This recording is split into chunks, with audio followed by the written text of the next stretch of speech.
আসসালামু আলাইকুম ৰহমতুল্লাহ। আশা কৰোঁ আপোনালোকে সকলোৱে ভালে আছে, কুশলে আছে, শান্তিত আছে, তাৰে কামনা কৰিছোঁ। আজি পবিত্ৰ ঈদ উজ জোহা আৰু ঈদ উজ জোহাৰ দিনাখন আমি বিশেষকৈ কুৰবানী কৰোঁ। আমি কুৰবানী কৰাতে প্ৰতিটো বস্তুৰ প্ৰতি আমাক লক্ষ্য ৰাখিব লাগে। আমি কুৰবানী একচুৱেলি খালি অকল গৰু বা আমি ছাগলী বা তেনেকুৱা জানোৱাৰ, যোনটো জানোৱাৰ আমাক আল্লাহ তাবাৰক তাআলা এলাও কৰিছে সেইটো জানোৱাৰে আমি কুৰবানী কৰোঁ। কিন্তু এটা বস্তু আমাক এই জানোৱাৰ কুৰবানী কৰাৰ লগতে আমাক কিছুমান বস্তু কুৰবানী কৰাৰ অতি দৰকাৰ হৈ যায়। যেনেকৈ আমাৰ খং কুৰবানী কৰিব লাগে, যাতে খঙৰ বিপৰীতে আমি যাতে সুখ শান্তি বেছিকৈ আনিব পাৰোঁ, আমি যাতে ভালকৈ থাকিব পাৰোঁ, মানুহৰ লগত ভালকৈ ব্যৱহাৰ কৰিব পাৰোঁ।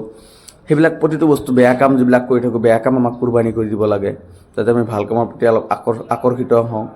আমি মানুহৰ প্ৰতি ঘৃণা ভাৱ, এইবিলাক বস্তু আমাৰ ভিতৰত যদি থাকে, সেইবিলাক বস্তু আমি কুৰবানী কৰিব লাগে। তো আশা কৰোঁ আমি এই বছৰ অকল জানুৱাৰী কুৰবানী নকৰোঁ, গৰু ছাগলী ভেড়া ম'হ এইবিলাকেই কুৰবানী নকৰোঁ। লগতে আমি আমাৰ ভিতৰত থকা বেয়া বেয়া বস্তুবোৰ, আমাৰ ভিতৰত থকা নিগেটিভিটিবোৰ আমি কুৰবানী কৰি আমি এটা ভাল দিশত আগবাঢ়ি যাম, তাৰে কামনা কৰিছোঁ। যদি ভিডিঅ'টো ভাল লাগে কমেণ্ট কৰি জনাব আৰু শ্বেয়াৰ কৰিবলৈ নাপাহৰিব। ধন্যবাদ।